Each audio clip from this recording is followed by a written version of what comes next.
Old and new forecasts, side by side, for an August 2018 monsoon in India. A region such as this, compared to over here, look at the type of detail that you get. Kevin Petty is Science and Forecasting Chief at the Weather Company. He says the new system generates much more precise forecasts than the old one. And that's what's so significant about this achievement. We're now able to provide very targeted information to end users about what impacts they're going to expect as it relates to the weather.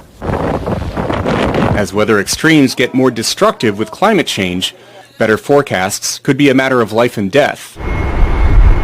And Petty says they could help businesses, from airlines planning routes to farmers tending fields. If I'm going to go fertilize my crops, if I know that I'm going to have heavy precipitation coming and that fertilizer is just going to run off and not do its job, that doesn't help me. But now with this type of information, I can better select my practices. These detailed forecasts have not been available before outside major industrialized countries.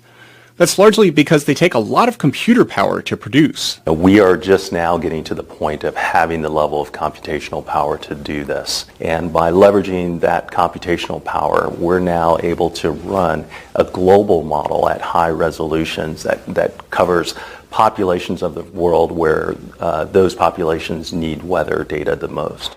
The system will power forecasts on the Weather Channel app and weather.com. Steve Baragona, VOA News.